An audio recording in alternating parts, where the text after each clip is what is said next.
What happens when a single moment of casual cruelty collides with unimaginable power? This isn't a fairy tale. This is the story of a gate agent whose sneering remark at a woman's accent became the most expensive mistake of his life. He thought he was putting someone in her place. He had no idea he was talking to his future boss.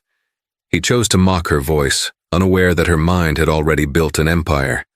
Prepare yourself for a story of epic karma, where the tables don't just turn, they are shattered, rebuilt, and renamed. This is what happens when you underestimate the quiet ones. Before we begin, where are you watching from today? Let us know in the comments. If you love inspiring stories of resilience and justice, make sure to hit that like button, share this video, and subscribe for more incredible tales. Your support helps us share these impactful stories with even more people. Now let's get into it. The air in John F. Kennedy International Airport's Terminal 4 was a familiar symphony of chaos. The rolling thunder of suitcases, the cacophony of a dozen languages mingling under the vaulted ceilings, the incessant chirping announcements of final boarding calls. It was the sound of a world in motion. Dr. Evelyn Reed, however, was an island of perfect stillness amidst the torrent. She stood in the priority boarding line for Ascendair Flight 812 to London, a simple but exquisitely tailored charcoal pantsuit draping her frame. Her phone was pressed to her ear, her voice a low melodic hum. "Julian, the final wire transfers for the Very Lingua acquisition are confirmed," she said, her accent a rich and beautiful tapestry woven from a Nigerian upbringing and a Texan education. It was a voice that could command a boardroom or soothe a child with equal ease. "The algorithm integration can begin Monday. It's done." A sigh of relief came from the other end. "Evelyn, you just closed a 9-figure deal. Most people would take the day off. You're boarding a transatlantic flight for a keynote speech." A small smile touched her lips. "Sleep is for the competition, Julian." She ended the call as the line shuffled forward. At the podium, a gate agent with a slick of thinning dark hair and a name tag that read Marcus's was scanning passports with an air of profound boredom. He looked like a man who had been passed over for promotion so many times that bitterness had seeped into his bones. His posture was a permanent slouch of resentment. When Evelyn stepped up, she offered a polite smile. "Good afternoon." Marcus Thorne didn't look up. He snatched her passport and first-class ticket from her hand, his eyes flitting over the name. "Dr. Evelyn Reed," he said, the doctor with a faint, almost imperceptible sneer. He scanned the passport, then stared at her, his gaze lingering for an uncomfortable moment. "Destination?" he grunted, a completely unnecessary question. "London Heathrow," Evelyn replied, her voice calm and clear. Marcus's lips curled into a smirk. He leaned back, crossing his arms, making a show of it for his colleague at the adjacent counter. "London, eh? You're gonna have to speak up a bit clearer than that over there. They might not understand, whatever that accent is." His colleague, a young woman named Chloe, visibly tensed, her eyes darting towards Evelyn with apology. The words hung in the air, thick and poisonous. It wasn't loud, but it was surgically precise in its intent to belittle, to make her feel foreign, other, less. For a moment the hum of the airport faded for Evelyn. She was no longer Dr. Evelyn Reed, the tech mogul who had revolutionized machine learning and linguistics, the self-made billionaire on the cover of Forbes. She was just a black woman being reminded, in the most casual and cruel way, that her very presence, the sound of her voice, was something to be mocked. She could have unleashed a storm. She could have demanded his manager, caused a scene that would have gone viral before her plane even took off. But that wasn't her way. Anger was a hot, messy emotion. What she felt was something else entirely. It was cold, clear, and sharp as a diamond. It was the feeling of a problem being identified, and a solution beginning to form. She met his smug gaze and held it. She didn't raise her voice. Instead, she lowered it, making him lean in to hear her. Every syllable was enunciated with crystalline perfection, her accent not hidden, but amplified, as if to prove a point. "I am quite certain," she said slowly, her voice like velvet wrapped around steel. "That my elocution will be perfectly sufficient for my purposes. Could you please return my passport so I may board?" Marcus, flustered by her composure, fumbled with the documents. He had expected yelling, tears, or indignant sputtering. He had not expected this unnerving, regal calm. He shoved the passport back into her hand. "Whatever. Have a nice flight." The sarcasm was heavy.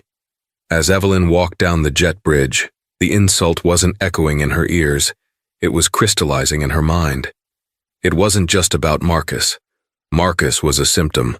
A company, she thought, is like a body. An employee like that is a sign of a sickness in the culture, a rot that starts at the top and trickles down until it poisons the very people it's meant to serve. Ascendair had a sickness, and Dr. Evelyn Reed was a world-class problem solver. Settling into her spacious seat in 1A, she declined the flight attendant's offer of champagne. She pulled out her laptop, the screen glowing in the dim cabin light. Instead of reviewing her keynote speech, she began to type. She pulled up market analyses, stock valuations, and executive board member profiles for Ascendair and its parent holding company, Sterling Airways Group. The flight to London was 7 hours. She had work to do. The keynote could wait. A new, far more ambitious project had just presented itself in Terminal 4. She wasn't just going to file a complaint. She was going to buy the hospital. The hum of the Rolls-Royce Phantom's engine was a subtle whisper as it navigated the rain-slicked streets of Midtown Manhattan a week later. Inside, the world was silent, a sanctuary of plush leather and polished walnut. Evelyn stared out at the blur of city lights, her mind a whirlwind of strategic calculations.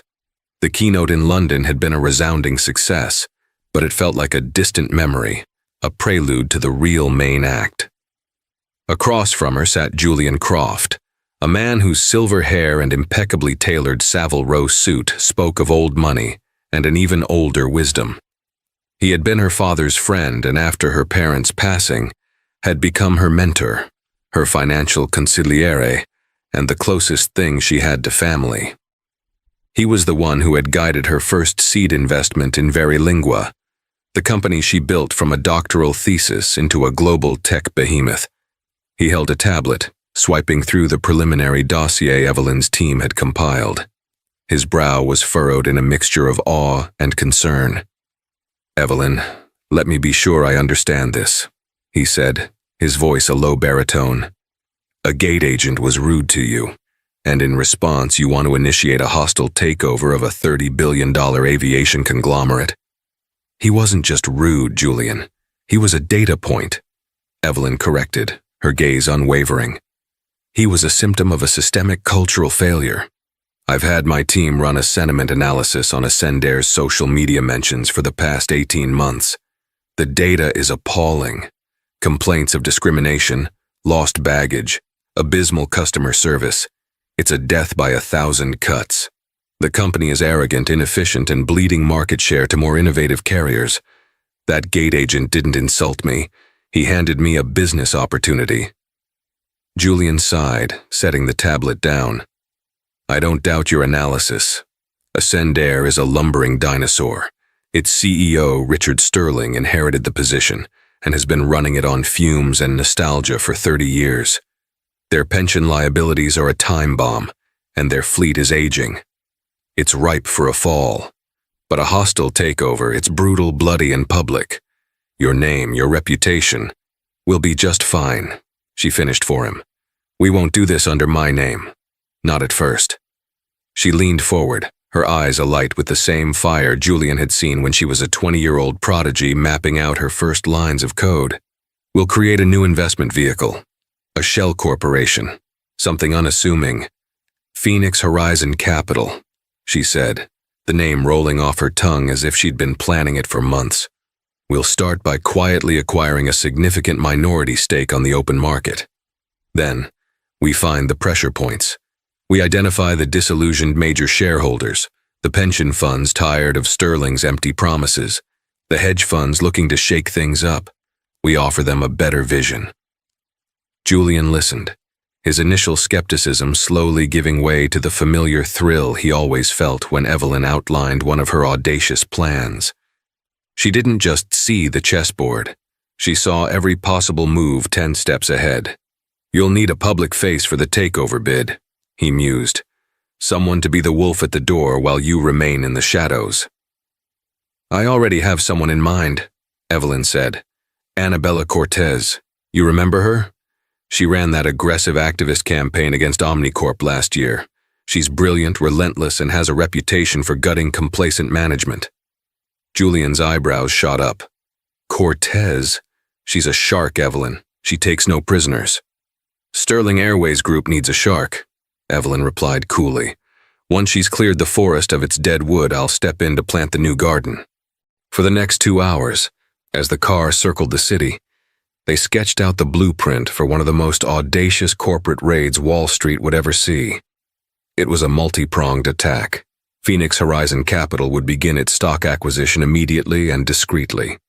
Simultaneously, Evelyn's personal data analytics team from Verilingua would launch a deep dive into Ascendair's operational inefficiencies, building an unassailable case for a change in leadership.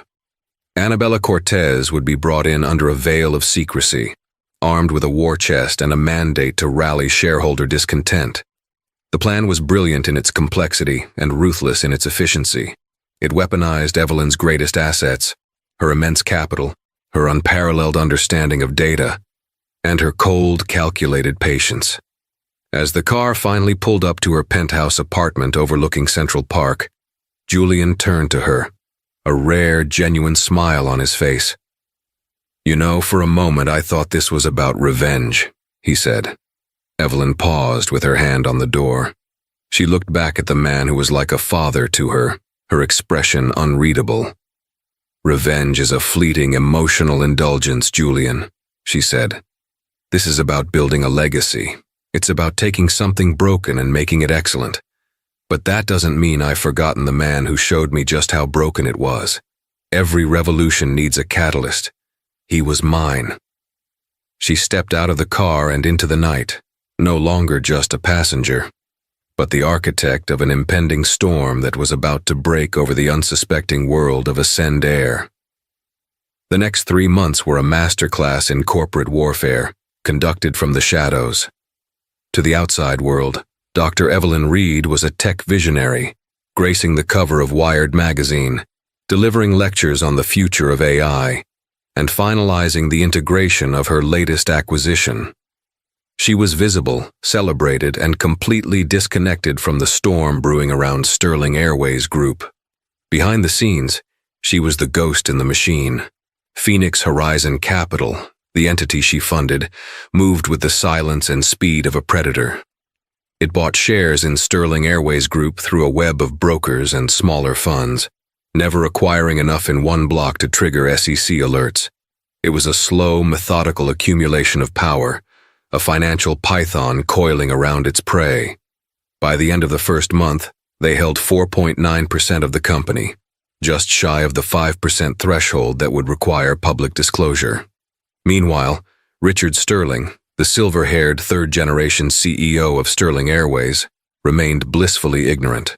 He was more concerned with the decor of the new executive lounge at LAX and the wine selection for the board's annual retreat in Aspen. He saw the minor fluctuations in his company's stock as nothing more than market noise. The idea that his family's legacy could be under siege was as foreign to him as flying coach. The first public shot was fired by Annabella Cortez. On a Tuesday morning, a letter was delivered to every member of the Sterling Airways board and simultaneously leaked to the Wall Street Journal. It was a scathing indictment of Sterling's leadership. Cortez, representing a concerned coalition of shareholders, Phoenix Horizon Capital, laid out the case with brutal precision.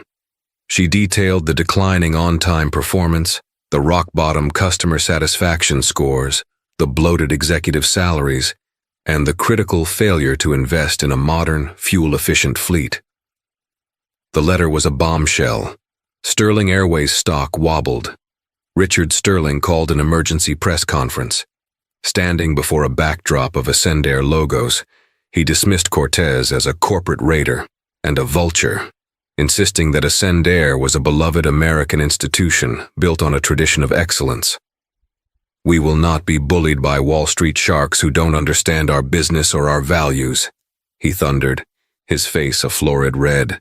From her minimalist office overlooking the Hudson River, Evelyn watched the press conference on a large monitor, a faint smile playing on her lips.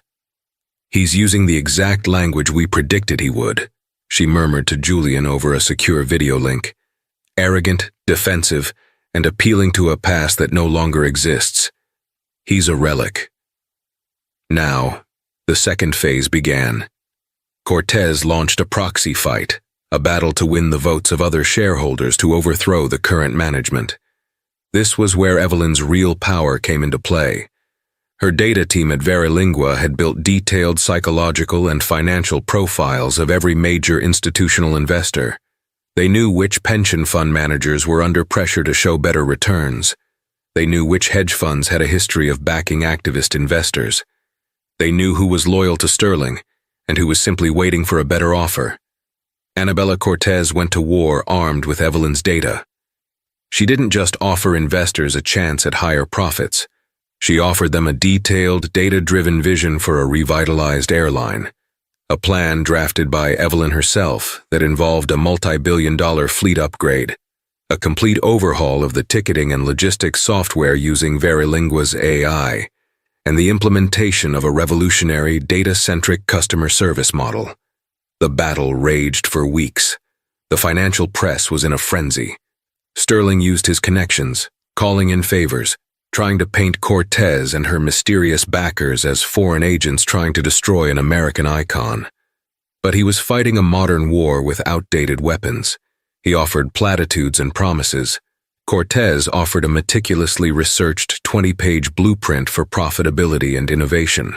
The tipping point came from an unexpected place, the pilots' union. They were in the middle of a tense contract negotiation, and Sterling had been stonewalling them for months. Cortez, armed with Evelyn's directive, approached the union's leader not with threats but with a proposal. She showed him the plan for the new fleet, safer, more advanced aircraft. She showed him the financial projections that demonstrated how a more efficient company could easily afford their demands. She guaranteed that if her slate of directors was elected, their contract would be the first order of business. It was a brilliant, decisive move. The union, which controlled a significant block of shares through their pension fund, publicly announced their support for Cortez's reform ticket. The dam broke. Other institutional investors, seeing the tide turn, flocked to her side. The day of the annual shareholder meeting was a formality. Richard Sterling sat on the dais, a defeated man, as the votes were tallied. The shareholders had voted overwhelmingly to oust him and half of the existing board, replacing them with the slate of directors proposed by Annabella Cortez. Annabella, the shark, had done her job. The forest was cleared. The next day she called an emergency board meeting. The first item on the agenda was appointing a new CEO. The board members she had brought in, all aware of the real power behind the curtain, waited expectantly. "Ladies and gentlemen," Annabella announced, a triumphant gleam in her eye, "the architect of this entire campaign, and the new CEO of Sterling Airways Group, is the majority shareholder of our primary backer, Phoenix Horizon Capital. It is my distinct honor to introduce you to Dr. Evelyn Reed." The doors to the boardroom opened. Evelyn walked in, wearing a sharp navy blue dress. She looked around at the stunned faces of the remaining Sterling loyalists, her expression serene and confident. She took her seat at the head of the long mahogany table, the seat Richard Sterling had occupied for 3 decades. There was no gloating, no grand pronouncements. She simply placed her hands on the table and looked at each board member in turn.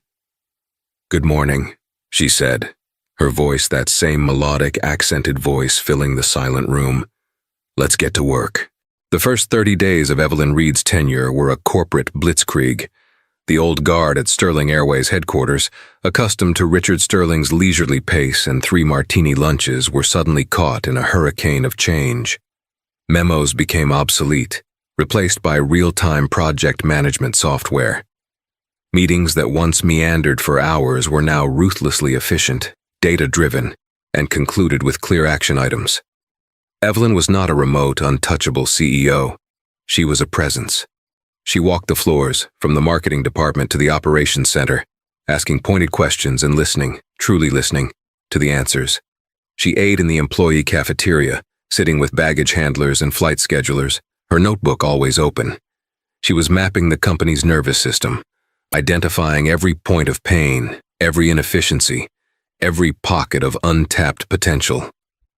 Her first major public act was to sign a landmark deal with Boeing and Airbus for 200 new state-of-the-art aircraft, the largest fleet renewal in aviation history. The move sent a clear signal to Wall Street and the public. The era of stagnation was over. She simultaneously fulfilled her promise to the pilots' union, signing a new contract that made them the best compensated in the industry, earning their fierce loyalty. But her true revolution was quieter, more profound. It was cultural. She introduced a new company-wide training program she personally designed, called the Ascent Protocol. At its core was a simple idea. Every single interaction with a customer was a data point that could be used to improve. It wasn't just about being polite, it was about being proactive, empathetic, and efficient. She leveraged Verilingua's technology, integrating a powerful AI into the customer service system. It could analyze the tone of a customer's email or the sentiment of their voice on a call, instantly flagging frustrated passengers for priority assistance. She implemented company-wide unconscious bias training, making it mandatory for every employee, from the boardroom to the check-in counter. The old Sterling Airways logo was retired. In its place, a sleek modern design was unveiled. Ascendair was no more. The new airline, reborn from the ashes, was simply called Ascent. The name was a promise. Of course, there was resistance. Old executives, comfortable in their fiefdoms, bristled at her methods. One of them, a gruff old-school VP of operations named Bill Peterson, confronted her in a board meeting. "Dr. Reed," he said condescendingly, "with all due respect, you're a tech person. You can't run an airline with algorithms and sensitivity training. This is a business of grit and logistics, not feelings." Evelyn didn't flinch. She simply turned to the large screen behind her and brought up a chart. "With all due respect, Bill," she began, her voice even, "your grit and logistics have resulted in a 22% on-time departure rate at our Chicago hub, costing us an estimated $8.7 million in inefficiency costs last quarter alone. My algorithms have identified the primary bottleneck is your outdated crew scheduling system, a system you have refused to upgrade for 6 years. My feelings tell me that our customers, who are the lifeblood of this company, are tired of being treated as inconveniences. The data supports that feeling. On-time performance is not just logistics, it is a promise. And right now, we are a company of broken promises." She paused, letting the silence hang heavy in the room. "You have 2 weeks to present me with a full plan for the integration of the new scheduling software. If you can't, I will find someone who can. Are we clear?" Peterson, his face pale, simply nodded. The message was sent. Competence and a forward-thinking vision were the new currency. The Old Boys Club was officially closed. Throughout this whirlwind of activity, Evelyn never lost sight of the initial spark. The memory of Marcus Thorne, the gate agent, was not a vengeful obsession, but a fixed point of reference, a reminder of the culture she was working to eradicate. She knew he was still there. She had made a point of ensuring no mass layoffs occurred at the lower levels. The problem, she believed, wasn't the people, but the system they operated in. Firing him remotely would have been easy. It would also have been unsatisfying and, more importantly, a missed opportunity. Justice, for Evelyn, was not a simple act of retribution. It was a teachable moment, and she was determined to be the one to conduct the lesson. 1 month after taking over, she called her new executive assistant, a sharp young woman named Sarah. "Sarah," Evelyn said, looking out her window at the panorama of the city below, "please clear my schedule for tomorrow morning, and book me a commercial flight ticket from JFK to Chicago, on Ascent." Sarah looked confused. "Dr. Reed, the company jet is on standby for you always." "I know," Evelyn said, a glint in her eye. but I want to see our progress from the customer's perspective. Book me an Economy Plus. And Sarah, please check the gate agent roster for Flight 212 at Terminal 4, Gate B23. I have a feeling I'm going to run into an old acquaintance." Sarah nodded, still puzzled. "Of course, Dr. Reed. Any name I should be looking for in particular?" Evelyn smiled. "Yes, a man named Marcus Thorne." The morning air at JFK's Terminal 4 was the same chaotic symphony Evelyn remembered. But this time she was not an anonymous passenger rushing to a meeting. She was the owner of the entire orchestra, walking unseen among the players. Dressed in a simple but elegant black cashmere sweater and dark jeans, with her hair pulled back and wearing discreet sunglasses, she was unrecognizable as the new titan of the aviation industry.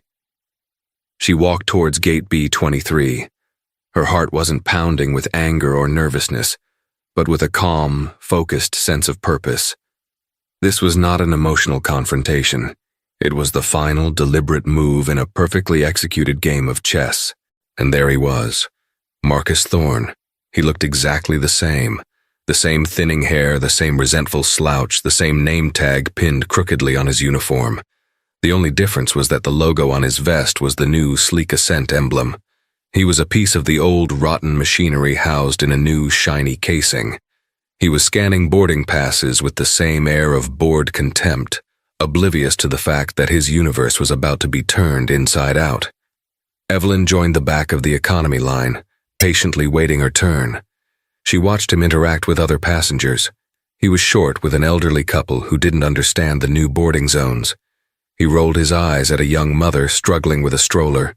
He was exactly who he was 3 months ago, a man who hated his job and made sure everyone else knew it. Finally, it was her turn. She stepped up to the podium and handed him her phone with the digital boarding pass displayed. He took the phone without making eye contact, his thumb hovering over the scanner. "Good morning," she said softly. The sound of her voice made him pause. The accent, that unique melodic blend of Nigeria and Texas, was familiar. He looked up from the phone, his eyes scanning her face. There was a flicker of confusion, a vague sense of recognition, but he couldn't place her. To him, she was just another face in the endless stream he processed every day. "Yeah, morning," he mumbled, turning his attention back to the screen. He scanned the pass. The machine beeped. "Have a nice flight." He handed the phone back, ready to move on to the next person. But Evelyn didn't move. "Do you enjoy your job, Marcus?" she asked, her voice quiet but carrying an undeniable weight. The question caught him off guard. He looked up again, his irritation plain. "Excuse me?" "I asked if you enjoy your job," she repeated, removing her sunglasses. She looked him directly in the eye. "You represent this company. You are the face of Ascent to hundreds of people every day. I'm just curious if you take any pride in that." Now he recognized her. The blood drained from his face. It wasn't the recognition of a CEO, but the memory of the woman he had insulted, the woman with the accent. His mind raced, trying to make sense of her presence. Was she here to complain? To finally get him fired? A sneer began to form on his lips, his defense mechanism kicking in. "Look, lady, I don't know who you think you are, but I'm busy. If you have a complaint, you can fill out a form online." He gestured dismissively towards the jet bridge. "Now, are you going to board or hold up the line?" His colleague Chloe, who was at the next counter, froze. She recognized Evelyn instantly from the company-wide emails and video addresses. Her eyes widened in panic. She tried to catch Marcus's eye to warn him, but he was too focused on his own belligerence. Evelyn ignored his gesture. "Oh, I think you and I should have this conversation right here. I find it's always best to deal with problems at the source." From her pocket, she pulled out a slim black ID card on a lanyard. She didn't flash it. She simply held it up for him to see. It read, "Dr. Evelyn Reed, Chief Executive Officer, Ascent Airways." Marcus's world stopped. The ambient noise of the terminal faded into a dull roar.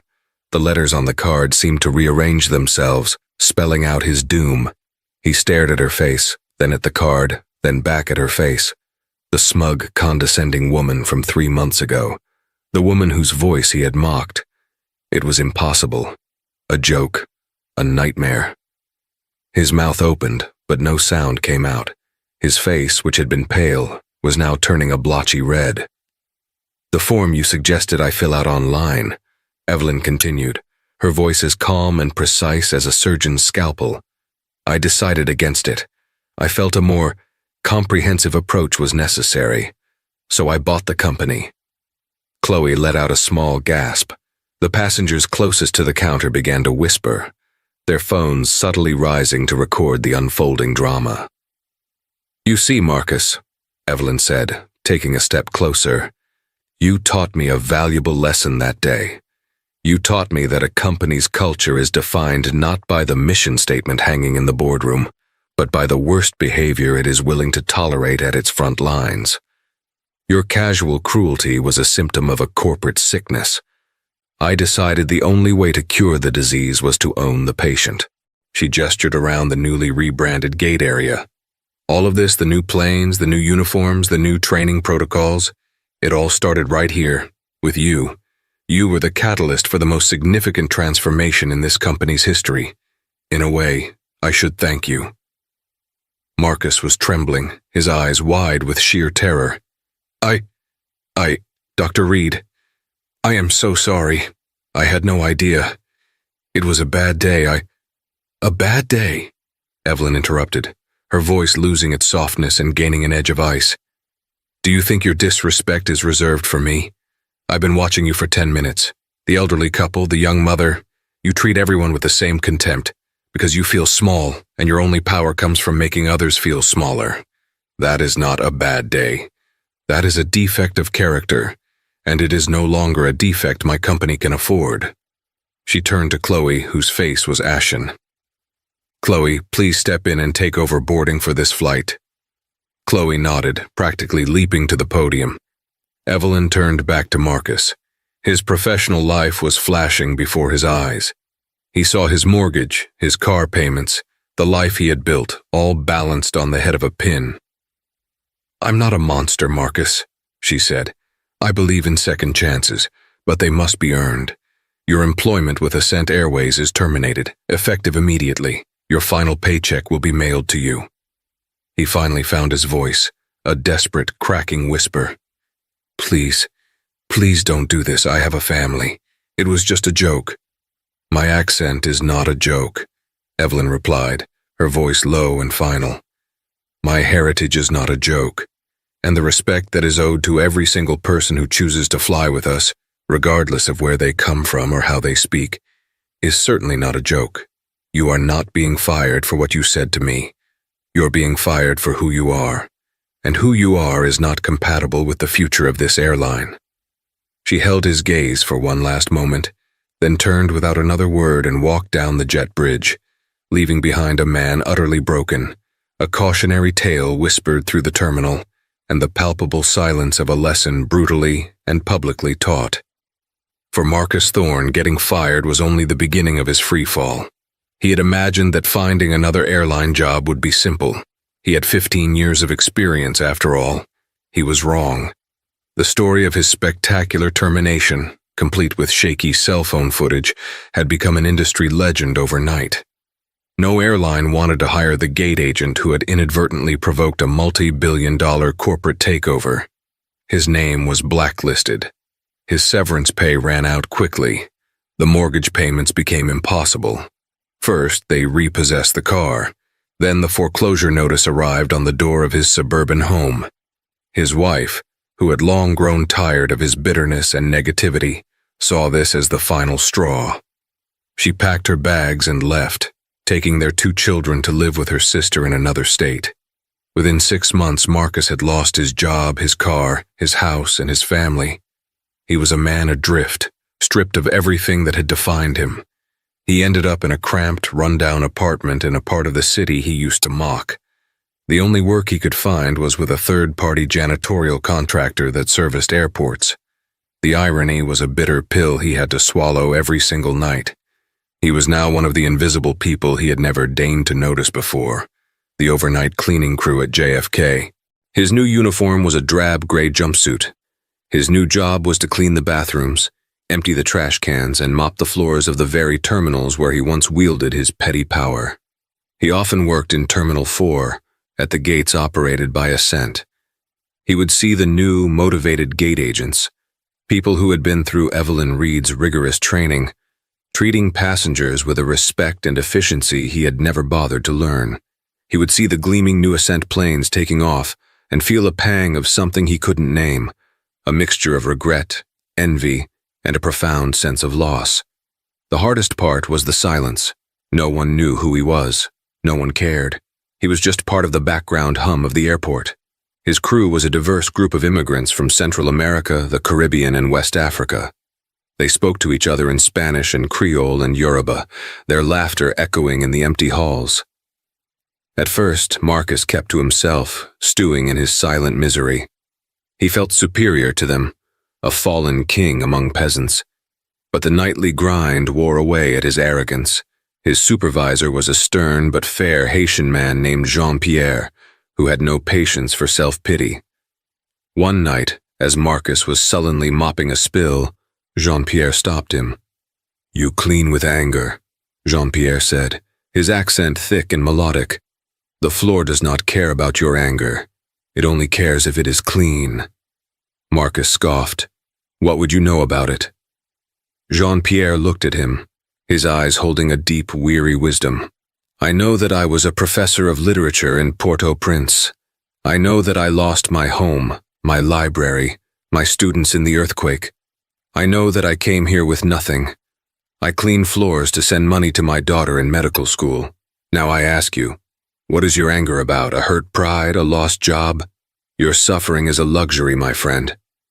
The words struck Marcus harder than any termination notice. For the first time, he saw the people around him not as a monolith of foreignness, but as individuals with stories as deep and painful as his own, if not more so. A twist of fate, or perhaps a final turn of the karmic screw, came a few weeks later. His aging mother had a severe fall and was hospitalized. The medical bills were astronomical, and Marcus had no savings and terrible insurance. He was desperate. One of his co-workers, a kind woman from El Salvador named Elena, noticed his distress. Elena barely spoke English, and Marcus spoke no Spanish. But she saw his red-rimmed eyes and the tremor in his hands. During their break, she approached him and offered him half of her sandwich. Through gestures and the help of a translation app on her phone, he managed to explain his mother's situation. The next day, Elena came to him with a small, crumpled envelope. Inside was over $300 in cash. It was a collection, taken up by the entire cleaning crew. Jean-Pierre, Elena, and a dozen other people he had barely spoken to, people he had once looked down on, had pooled their meager earnings to help him. Marcus stood in the sterile hallway of the service corridor, holding the envelope, and for the first time since he was a child, he wept. He cried for his own stupidity, for his wasted years of bitterness, and for the unexpected, undeserved kindness of strangers. It was not a magical transformation, but it was a beginning. He started to learn a few words of Spanish from Elena. He asked Jean-Pierre about his daughter in medical school. He began to see the world not from the podium of a gate agent looking down, but from his hands and knees, looking up. He learned to listen. He started to understand that every accent told a story, and every story had value. The hard karma hadn't just broken him.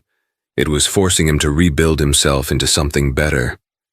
2 years had passed since the day Dr. Evelyn Reed had stood at Gate B23 and detonated the life of Marcus Thorne. 2 years is a short time in the lifespan of a corporation, yet for Ascent Airways it was a veritable epic. The airline had been reborn not just in name and livery, but in its very soul. The proof was not in the soaring stock prices or the glowing quarterly reports, but in the million tiny interactions that occurred every day across the globe.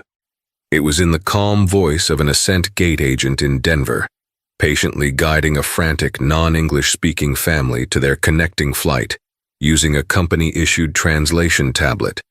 a piece of very lingua technology Evelyn had made standard issue.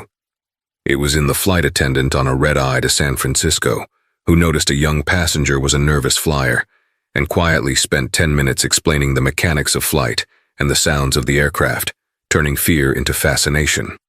It was in the Ascent app, which now proactively rebooked passengers during delays, often before they even knew a delay was happening, and issued meal and hotel vouchers directly to their phones, eliminating the dreaded customer service line. This was the new ecosystem, the machine functioning as its architect had intended.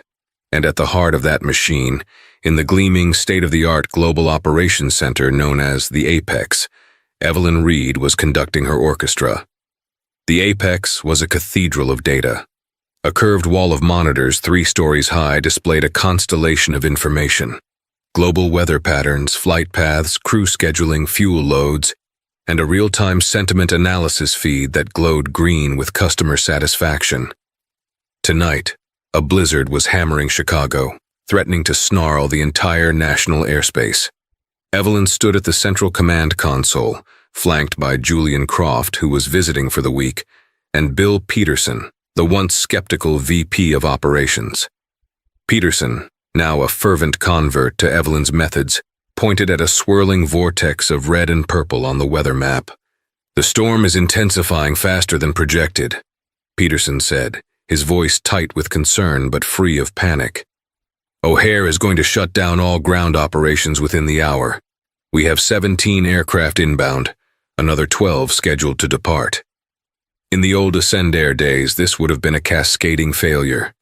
Thousands of passengers would be stranded, crews would be out of position for days, and the financial bleeding would be catastrophic. Richard Sterling would have locked himself in his office, barking impossible orders at his underlings. Evelyn was a picture of calm. "Run the cascade prediction model," she ordered. On the main screen, an algorithm she had developed with her very lingua team began its work. It cross-referenced the inbound flights with passenger connection data, crew duty time limits, and the operational status of surrounding airports. Within 90 seconds, it presented a series of optimized solutions color-coded by priority. "The AI recommends we divert the 7 transatlantic flights to Indianapolis, where we have a maintenance hub," Evelyn announced, her eyes scanning the data streams. "It's already routing buses to meet them and has pre-booked hotel blocks. For the domestic flights, it suggests diverting to Milwaukee and St. Louis. It's also flagging 842 priority passengers, those with critical connections, medical needs, or unaccompanied minors, and has already assigned dedicated service agents to contact them personally." Julian watched, mesmerized. "My God, Evelyn, it's not just managing a crisis, it's showing compassion on a macro scale." "Efficiency and empathy are the same thing, Julian," she replied, never taking her eyes off the board. "Every passenger we strand is a promise we break. Every promise we break costs us trust, and trust is our most valuable asset." She turned to Peterson. "Bill, execute the diversion protocols, and I want a personal message sent to every affected passenger from me, explaining what we're doing and why. Transparency is key." "Yes, ma'am," Peterson said, a note of genuine admiration in his voice. He hurried off, relaying her orders with a newfound sense of purpose. Julian shook his head in amazement. "That man used to think you were just a tech person who didn't understand grit." Evelyn allowed herself a small, weary smile. "I just redefined grit for him. It's not about weathering the storm. It's about having the foresight and the systems in place to fly around it. I believe he's finally come to appreciate the distinction." As the crisis was expertly managed, a seamless ballet of logistics and technology, Evelyn felt a familiar sense of satisfaction. She had built this. She had taken a broken, arrogant relic and transformed it into a model of 21st century excellence. The memory of Marcus Thorne, the catalyst for it all, was now a distant academic footnote in her mind. His part in the story was over, or so she thought. Miles away, under the harsh fluorescent lights of JFK's Terminal 4, Marcus Thorne was beginning his shift. His Ascent-branded supervisor's jacket was clean and pressed. The slouch of resentment that had once defined his posture was gone, replaced by the straight-backed weariness of a man who understood the dignity of hard work. His domain was no longer a podium, but the vast, echoing concourses of the terminal after midnight. He managed a crew of 20 cleaners, the same crew that had once saved him. He knew all of them by name, knew their stories. He knew that Elena's daughter, Maria, was at the top of her class at MIT. He knew that Jean-Pierre's daughter had just begun her residency at Johns Hopkins. He celebrated their triumphs as if they were his own. He conducted his pre-shift briefing in a clumsy but earnest mixture of English and Spanish he'd been learning at a community college. Atención, equipo. Big storm in Chicago tonight. We're going to have a lot of diversions, a lot of cancellations. That means a lot of stressed people.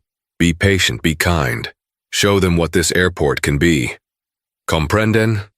He was met with a chorus of nods and supportive calls of, "Sí, jefe." An hour into the shift, a frantic call came over his radio. A passenger on the last flight from London, an elderly woman, had lost a small velvet pouch. It contained her late husband's wedding ring, which she was bringing to her granddaughter as a gift. She was inconsolable at the ascent service desk. The plane had already been towed for cleaning. The old Marcus would have dismissed it. Not his problem. A lost item on a plane was for a different department to handle. The new Marcus clipped the radio to his belt. "Elena, Jean-Pierre, with me," he commanded. "Everyone else, stick to your zones." He met the distraught woman whose name was Eleanor at the service desk. He didn't make false promises. He simply looked her in the eye and said, "Ma'am, my name is Marcus. My team and I are going to do everything we can to find it for you." For the next 2 hours, Marcus and his team did what they did best. They cleaned. But this time it was a forensic cleaning. They meticulously worked their way through the massive aircraft, from the galley to the lavatories to the cockpit. Jean-Pierre found it. Tucked deep into the seam of a seat in row 34, the little velvet pouch was barely visible.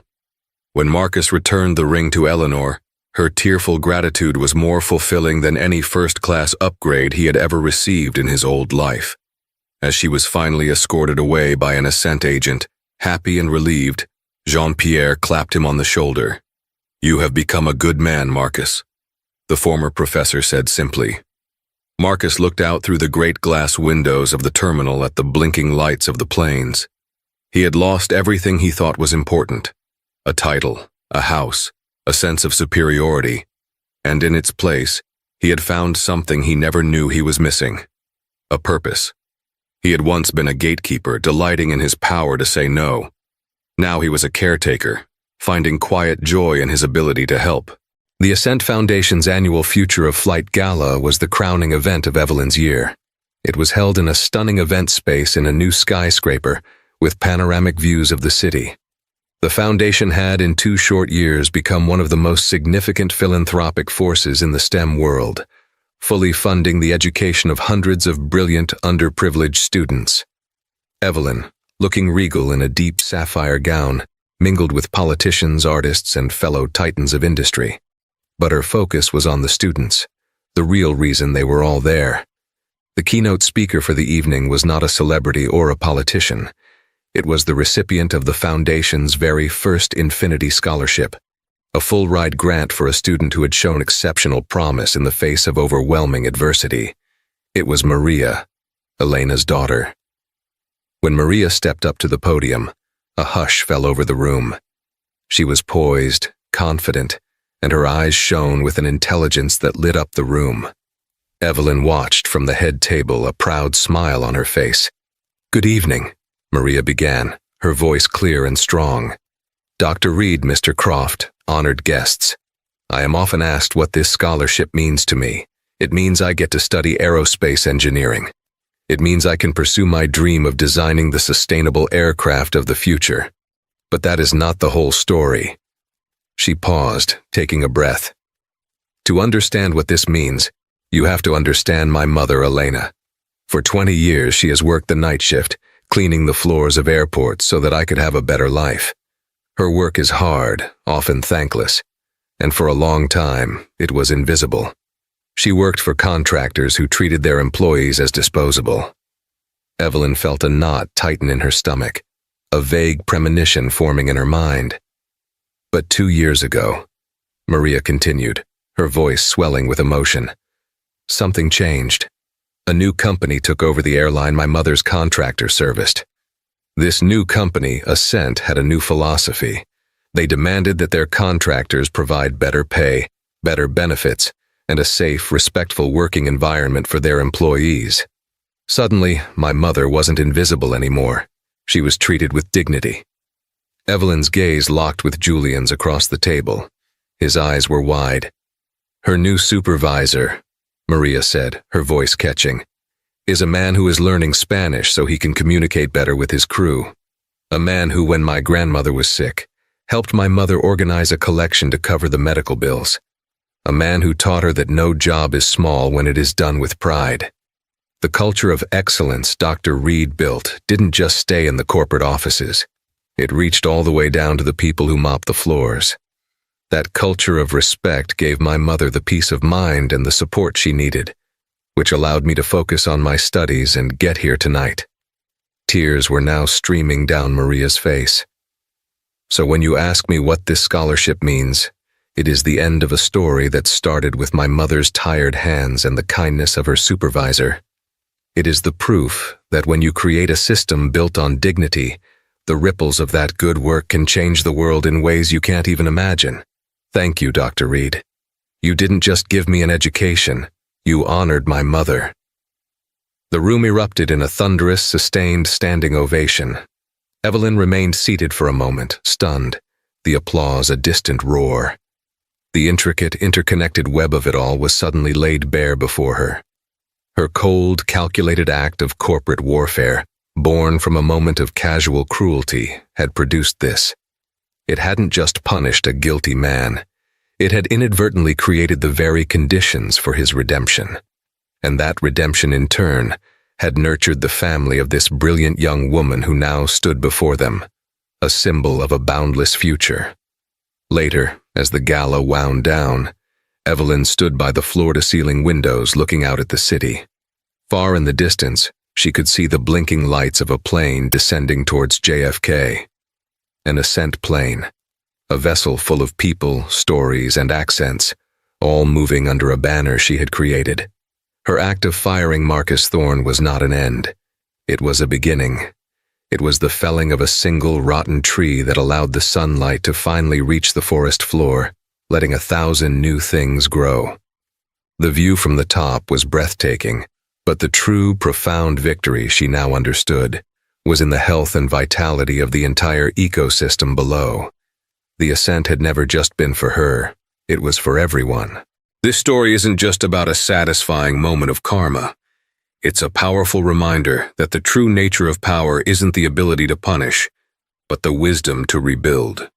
Dr. Evelyn Reed didn't just fire a man who disrespected her. She dismantled the toxic system that produced him and built a better one in its place. She turned a personal insult into a legacy of innovation and inclusivity. It shows us that underestimation is the greatest weakness of the arrogant, and that real change comes not from angry outbursts, but from cold, calculated, and brilliant action. If this story of ultimate justice and transformative leadership resonated with you, please hit that like button and share it with someone who needs to hear it. And don't forget to subscribe to the channel for more incredible stories of karma and consequence. Your support helps us continue to bring these powerful narratives to light. Thank you for listening.